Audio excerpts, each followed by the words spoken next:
Do short-term rentals and Airbnbs make sense? Let's find out. This short-term rental is going to generate $4,500 a month of cash flow. Let's go do the numbers on that. Hi, I'm David Orcutt, a realtor in Granbury, and today we're going to walk you through numbers on an Airbnb property that we're in the middle of rehabbing to get ready to put on the market next month. One of the most frequent questions I get from friends and from clients is whether to invest in short-term rentals like Airbnb or Vrbo. So today we're going to cover the basics of selecting Airbnbs, renovations, and the cash flow. So we're standing at 114 Peninsula Court. I bought this house late last year with the intention of turning it into an Airbnb. The primary reason was as an investment property. But we had three choices about how to handle it while we've invested in it. We could flip it, we could make it a long-term lease, or we could look for a short-term rental. And we decided not to do a 12-month type lease because for a short-term rental, although it takes management, the cash flow is better. So what property do we want to buy for an Airbnb? Well, just like most of real estate, it's all about location. What do people look for when they want an Airbnb? Many people go to an Airbnb to be near a vacation location or to be near family for the holidays, sometimes to be near a conference that they're attending. So why did I buy a 1977 old house that needs to be renovated for an Airbnb? Well, let me show you. Boom! This house is on a cliff overlooking Lake Granbury with a boat dock down below. Prime real estate with a lot of interesting features for somebody to rent an Airbnb. This awesome location works well for many reasons. It will be in high demand being on the water. They aren't making any more water property. You can estimate that houses and property on the water goes up by about 2 times the rate of other interesting properties nearby. For instance, in this neighborhood, houses that are not on the water might go up 5%, but you could expect that a house or property on the lake might go up by about 10%. Even the rough market that we've had lately, where housing values are flat or sometimes negative, we are seeing that houses on the water might be flat, but they're probably still going up. That feature makes waterfront property a great investment because you're protected on the downside by the water. So the house here that we took over was very livable, but it really needed a lot of work to be worth the dollars per square foot of other properties nearby. The home next door is probably worth about $2.5 million with the property and house that was built on it. And it is probably a 5,000 square foot house. So I picked a house that needed work. Why? Because of the equity cushion. Let me describe that for you. So an acre on the lake might run about $500,000. And then if you built a 1,500 square foot house on it new, that would be over $200 a square foot for the kind of finishes that people expect in nice lake houses. Well, that's another over $300,000. If you put those two together, we end up with over $800,000 of value if we built new here. We purchased this house for $640,000. So the difference between that purchase price, $640,000, and what the house would be worth built on this property of $800,000, that $160,000 is our equity cushion. If we do renovations that bring our house up to that level of finishes and expectation that people would have in this market for a lake house, and we can keep that cost under $160,000, then we know we have not overspent and we will get our money back on our renovations. As a bonus, this property also has a 600 square foot outbuilding that if we choose to renovate it, could be a second Airbnb or add bedrooms or living space to the existing Airbnb. Again, either way, increasing our cash flow for the property that we've already got. Okay, so we've talked about why we picked this location. Next, let's take a look inside and see what's going on and what we have planned for it.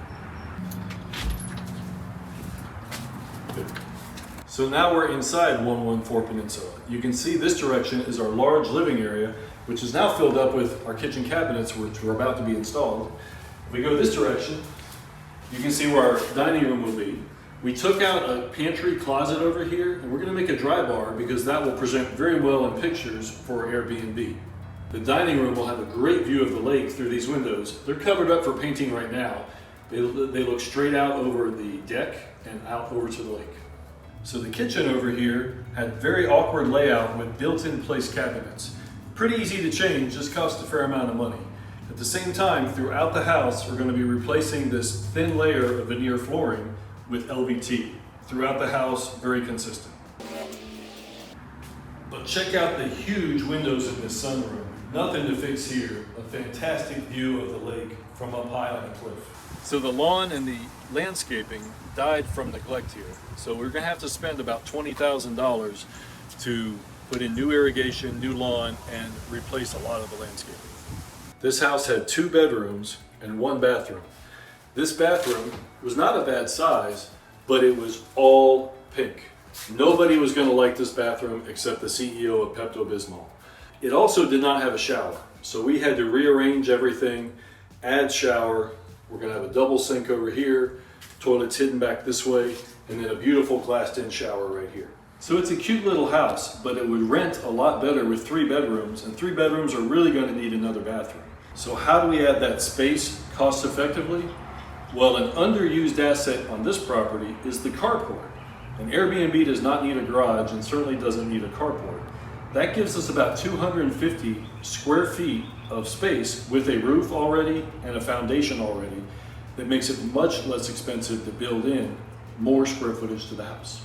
So that is where we will add a master bedroom, a little bit bigger, with a master bath, a little bit nicer, and get this house up to a 3-bedroom, 2-bath standard. Here you can see our new master bedroom with a great view of this shaded area outside. Going into the master bathroom, huge shower, 2 separate sink areas, and then going in the back to a nice long closet. So remember that equity cushion we just talked about? Well, we just added on to that.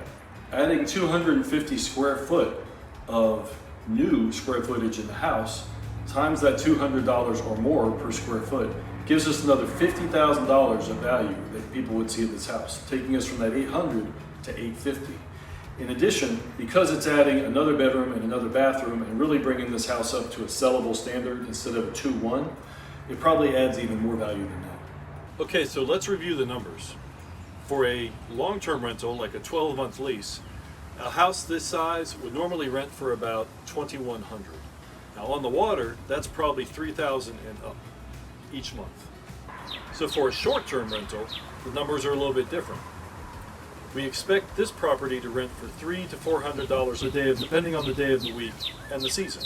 We expect it to be rented about 4 days a week, which is about 50% occupancy. We run the numbers on that, we end up with over $6,000 per month, compared to maybe a little over $3,000 a month for a 12-month lease. So we're going to use an experienced property manager who's going to help maximize the revenue by working on pricing and keeping the building up to speed, getting it cleaned, all those kind of things. That costs about 25% of my revenues. So that'll take $1,500 out of the $6,000, leaving us about $4,500 of cash flow. As with any property, we're going to have a mortgage payment and the occasional maintenance. But here the maintenance should be pretty low. I'm going to have all new appliances, brand new HVAC, and most of the house has been gutted and redone. So we expect maintenance to be pretty low. Either way, the maintenance decision is separate of the rental decision. If we go short-term rental or do a 12-month lease, it doesn't matter because we're still going to have the mortgage payment and the maintenance. So let's talk about how we make money on this Airbnb. 3 ways you make money on real estate. First one is the cash flow. Initially, our cash flow is going to be pretty neutral. Our mortgage payment is roughly equal to that $4,500 that we expect to collect every month. But as the house increases in value, the rent will go up. So over time, we will generate cash flow from the difference between what we collect on the house and what our mortgage payment is. The second way you can get value out of real estate is by watching the appreciation of the property. So if we expect 5% appreciation on this $800,000 investment, that'd be about $40,000. $40,000 divided by our $150,000 investment is over 20% return on investment, or ROI. We want to watch that go up over time because that'll compound. And if Granbury is really increasing with lake values at about 10% a year, that number's 80,000 divided by 150, or more than 50% return on investment.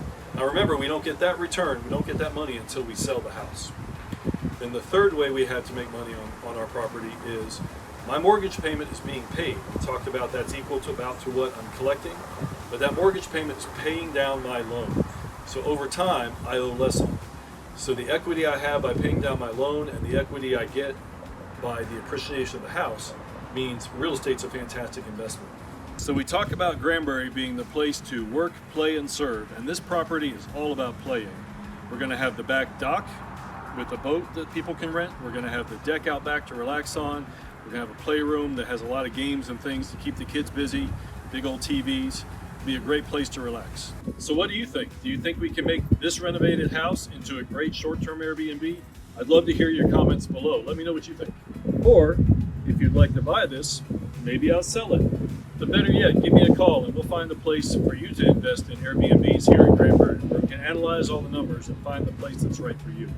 If you have any questions about Airbnb or real estate in general, or if you want to own a piece of Lake Granbury, give me a call. I'll help you find the place. So check us out again in 2 months and we will post how this looks finished. I'm David Orcutt with Winston Properties, here working, playing, and serving in Granbury. Let me take care of your needs.